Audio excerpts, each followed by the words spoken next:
Emprendedores, bienvenidos. Yo soy su coach Omar Vía y nuestro curso es Historia. El día de hoy, la actividad...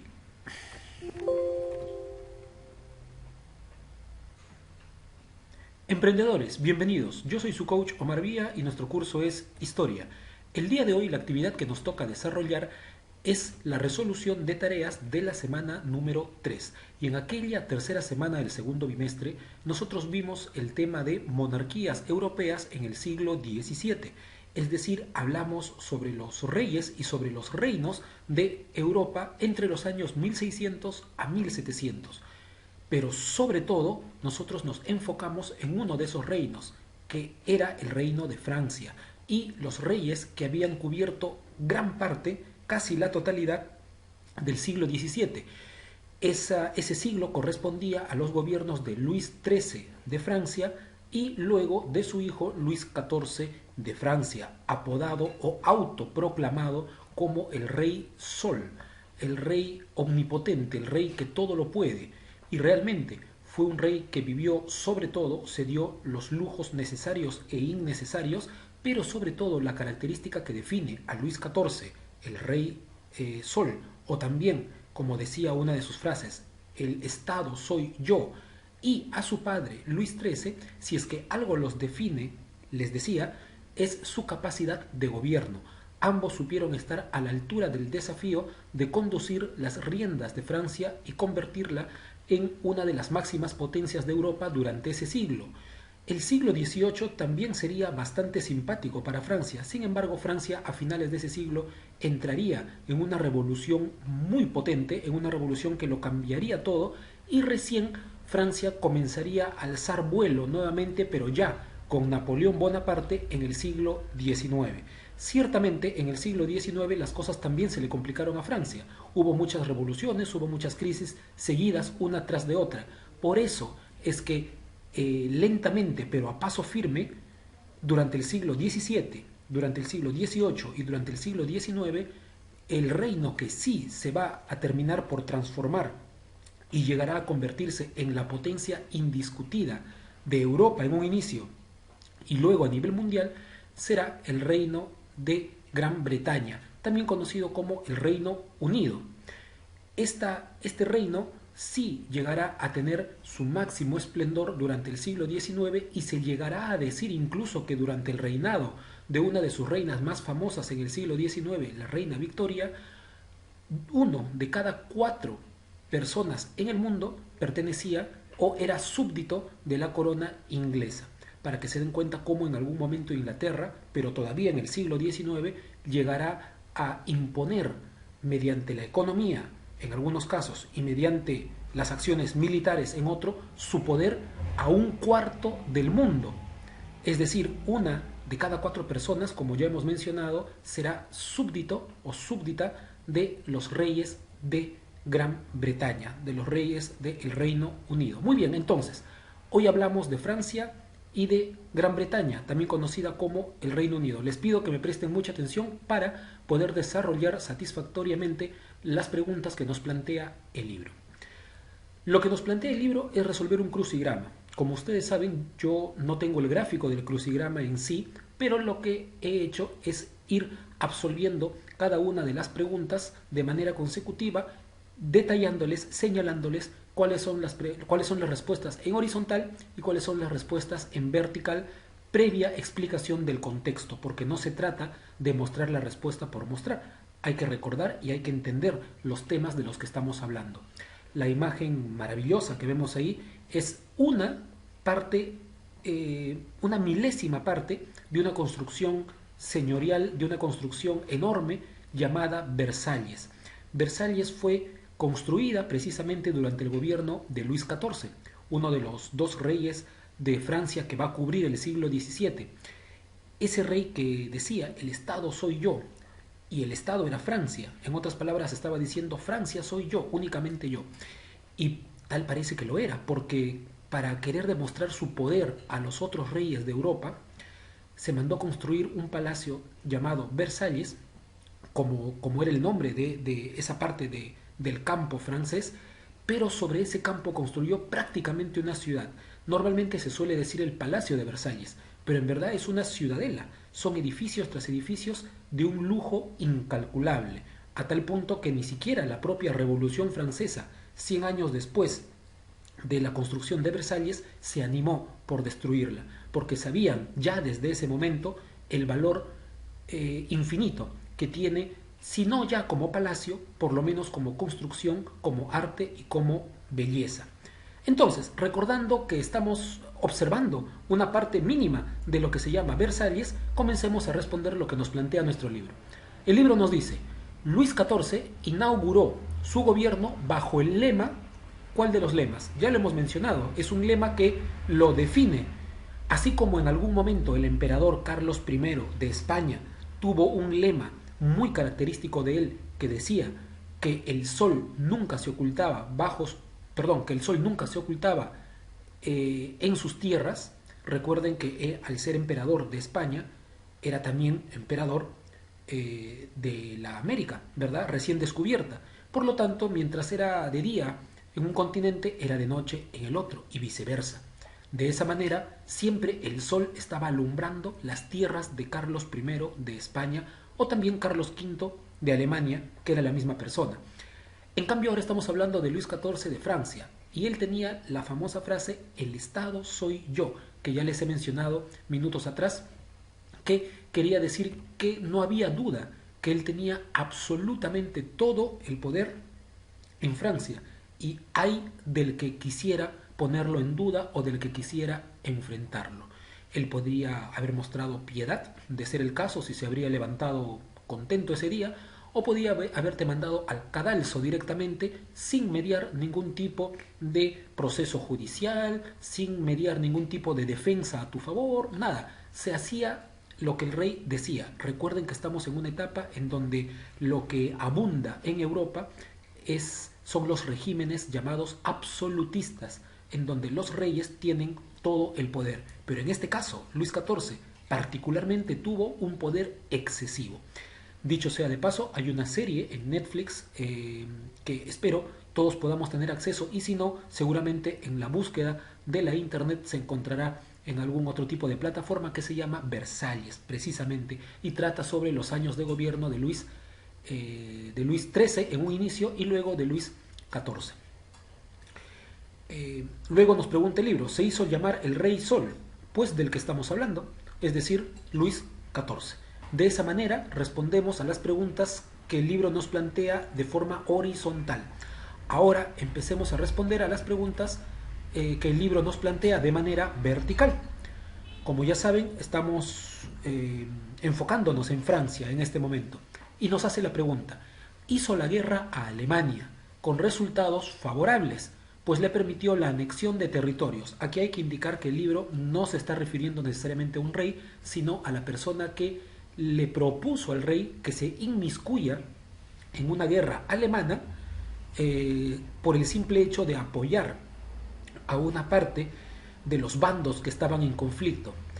Un rey francés va a ayudar a los protestantes alemanes. ¿Por qué? Porque los protestantes alemanes no querían que Alemania se una, no querían que Alemania tenga un solo rey, como ya lo tenía Francia. Pero la pregunta es: ¿quién le dio ese consejo al rey Luis XIII de Francia? Hay que recordar que Luis XIII tenía un primer ministro, tenía un asesor muy cercano y muy querido por él, y él era el conde de Richelieu. Su nombre verdadero era Armand G. Duplessis, pero él era un noble, es decir, era una persona de muchos privilegios, y el lugar donde nació se llamaba Richelieu, precisamente. Por eso es que ha quedado en la historia como conocido como el cardenal de Richelieu, a quien tenemos ahí en la imagen en la imagen que está a la derecha de nuestra pantalla. Seguimos entonces. Siguiente pregunta: ¿dirigió los asuntos del reino de Francia debido a la minoría de edad de Luis XIV? Recuerden ustedes que tanto Luis XIII en su momento como posteriormente su hijo Luis XIV fueron nombrados reyes cuando eran muy niños. Y cuando una persona se convierte en rey o en reina siendo niño, siendo menor de edad, hay un tiempo que se prolonga mientras es declarado rey o reina hasta que realmente va a asumir el mando cuando sea mayor de edad. En el siglo XVIII la mayoría de edad, sobre todo para los reyes, era a los 16 años. Ese periodo se conoce como regencia. Además hay que recordar también que yo he mencionado hace unos minutos que podía ser el caso del rey o la reina, pero esto no aplica para Francia, porque en Francia desde la Edad Media regía una ley que se llama la ley sálica, que impedía que las mujeres lleguen al trono. En Francia una mujer podía ser reina regente, pero no podía ser reina de verdad, ¿ya? Y eso es lo que sucedía en este país. Ahora, la pregunta es, ¿dirigió los asuntos del reino debido a la minoría de edad de Luis XIV? No nos está preguntando necesariamente quién era la madre de este rey, porque hay dos personas que asumen la regencia. Una es su madre, que se convierte en reina regente de Francia, y la otra persona es otro cardenal. Por esa persona nos están preguntando, por esta última, y la respuesta será el cardenal Mazarino. Así como Luis XIII tuvo a su cardenal de Richelieu, Luis XIV tendrá a su cardenal apellidado Mazarino. Sin embargo, Luis XIV no se va a llevar muy bien con Mazarino, que dicho sea de paso morirá bastante joven, y a la vez Luis XIV gobernará muchos años. Luis XIV va a gobernar casi 70 años. Por lo tanto, Mazarino quedó en el pasado y más bien lo acompañará durante todo su gobierno un primer ministro apellidado Colbert. De momento, hay que indicar que el nombre completo de Mazarino era Giulio Raimondo Mazarini, pero era conocido como el cardenal Mazarino, ya con el nombre afrancesado. Muy bien. Y la última pregunta de nuestro crucigrama. ¿Gobernó Francia asesorado por su primer ministro, el cardenal de Richelieu? ¿De cuál de los Luises era hombre de confianza, cardenal de Richelieu? Era de Luis XIII. Muy bien, chicos, Luis XIII. De esta manera hemos resuelto nuestro crucigrama, muchachos. Hemos acabado con la actividad emprendedora número 3, pero nos estamos encontrando de inmediato para la resolución de la actividad emprendedora número 4. Muchas gracias. Emprendedores, bienvenidos una vez más. Yo soy su coach Omar Vía y nuestro curso es Historia. En esta ocasión, la actividad que vamos a desarrollar es la resolución de tareas de la semana número 4. Y en aquella cuarta semana del segundo bimestre, ustedes recordarán que nosotros vimos el tema de las revoluciones industriales. ¿Qué cosa era, en resumen, una revolución industrial? A ver, analicemos palabra por palabra. Revolución, incluso en matemática nosotros sabemos que es dar un giro completo a la circunferencia. Por lo tanto, cuando uno habla de revoluciones a nivel social o a nivel político, significa un cambio total, dar una vuelta por completo. Es decir, poner todo de cabeza o cambiarlo todo desde la raíz. A eso hacemos referencia con revoluciones. Sin embargo, cuando uno dice revolución industrial, no está hablando de una revolución política. Es decir, no vamos a hablar de gente protestando en las calles. No vamos a hablar de un enfrentamiento armado. No, estamos hablando de una revolución que tiene que ver con la producción de las fábricas. Tiene que ver con la producción de las mercancías. Es decir, nos vamos a meter un poco a terreno económico. ¿Y por qué el curso de historia se mete de lleno en un tema que tiene que ver con la historia más de la economía que de la sociedad o de la política? Porque la revolución industrial del siglo XVIII y la del siglo XIX cambió por completo el modo de vida. Prácticamente nosotros somos el resultado todavía de aquellas revoluciones industriales. No sé si ustedes se han puesto a pensar en algún momento que cuando uno revisa el curso de historia y se da cuenta que hace miles de años atrás, por ejemplo, se utilizaba al ganado, ¿no? Se utilizaba a la res, a la vaca, a los toros, a los bueyes, para arar la tierra. Por ejemplo, hace 2000 años atrás, hace 3000 años atrás. Pero cuando uno revisa la historia y se da cuenta que en el año 1500 o 1600 se sigue utilizando al ganado para arar la tierra, pareciera que el mundo avanza muy lento. Ciertamente hay cambios y la tecnología siempre ha existido innovación tecnológica, pero pareciera que el mundo avanza muy lento a medida que nosotros revisamos la historia más antigua. Pero una vez que el curso de historia comienza a estudiar el tema de la revolución industrial, la vida se acelera a tal punto que, como les decía minutos atrás, nosotros mismos somos el resultado de ello. Hace tan solo 200 años atrás ni siquiera existía, por ejemplo, la locomotora, mucho menos el aeroplano, ni que hablar el teléfono, la radio, etcétera. Son inventos que tienen algunos 120 años, otros 150, y precisamente el tema de las revoluciones industriales tiene que ver con eso, cómo la invención de las máquinas y la sustitución de la mano de obra por la fuerza de la maquinaria transformó no solo la manera de producir los distintos objetos, sino que además al ser humano lo puso a vivir en un nuevo tipo de vida, lo puso a vivir en un nuevo régimen social.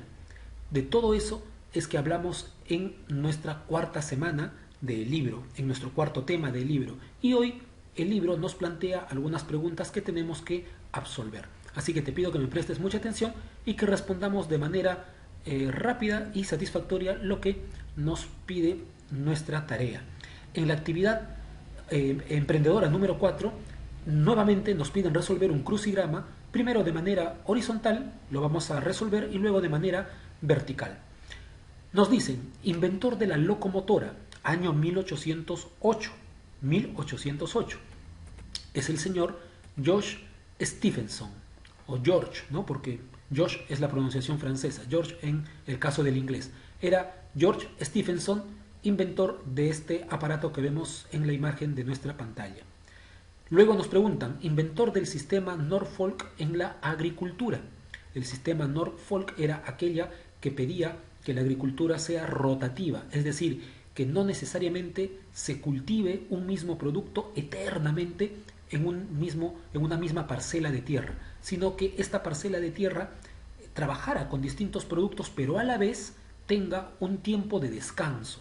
Ya este sistema existía en la Edad Media, solamente que con la Revolución Industrial se comenzarán a utilizar todos los inventos que para ese momento eran lo último que se había producido, como por ejemplo los primeros tractores, para comenzar a obtener mayor ventaja de la tierra.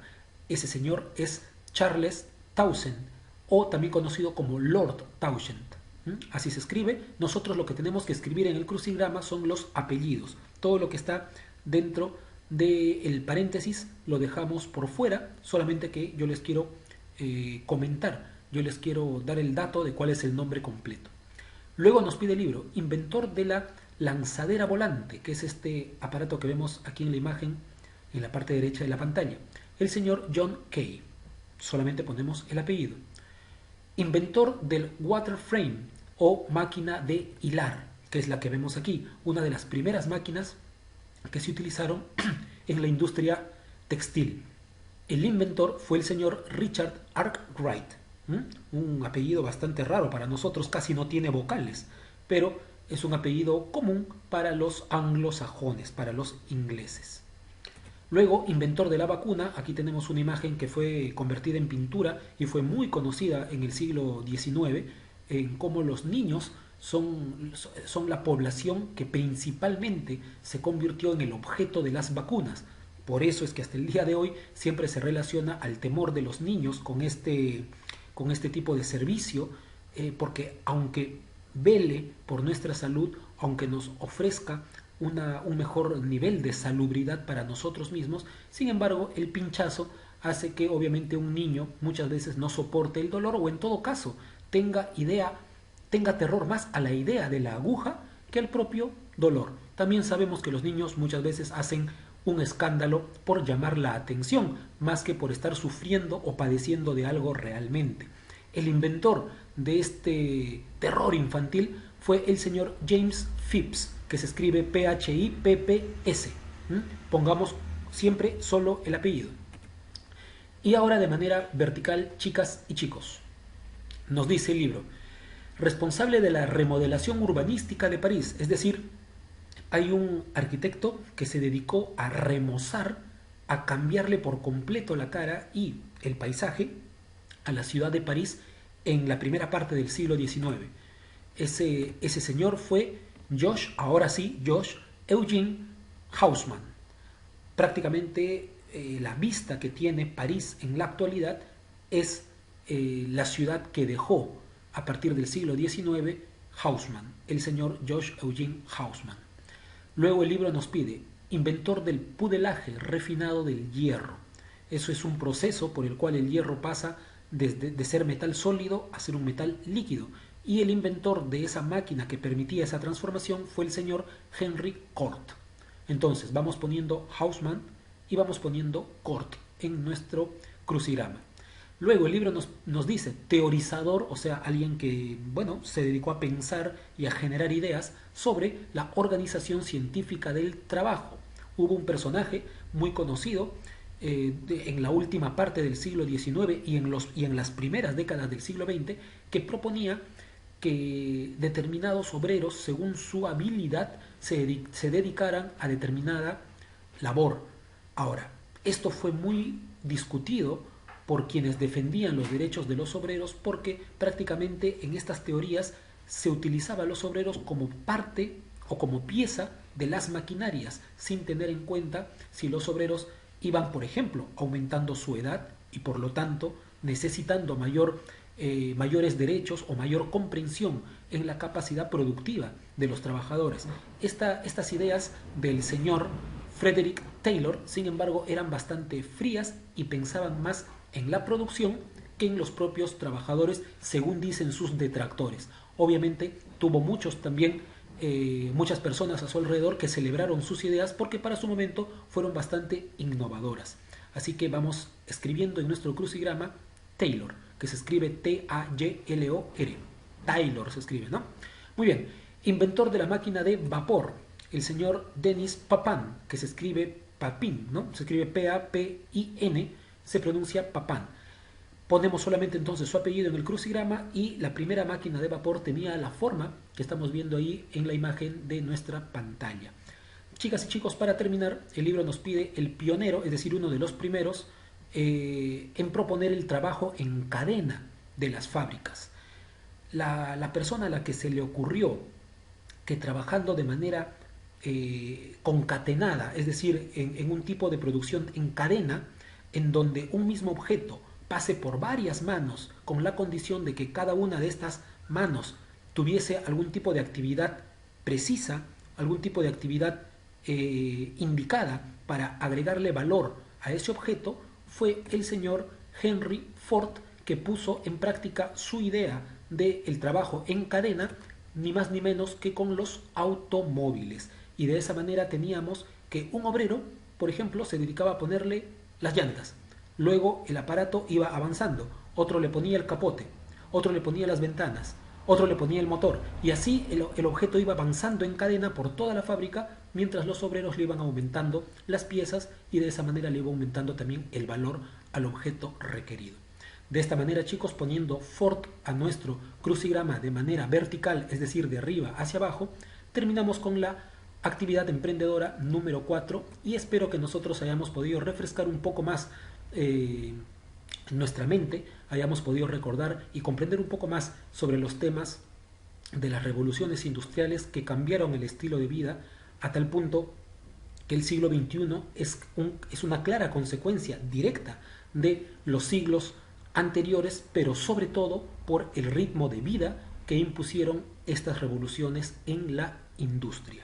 Muy bien, chicos, yo les agradezco y nos estaremos encontrando muy pronto en la resolución de otras actividades emprendedoras o en los comentarios y en el desarrollo de nuestros temas de libro. Muchas gracias.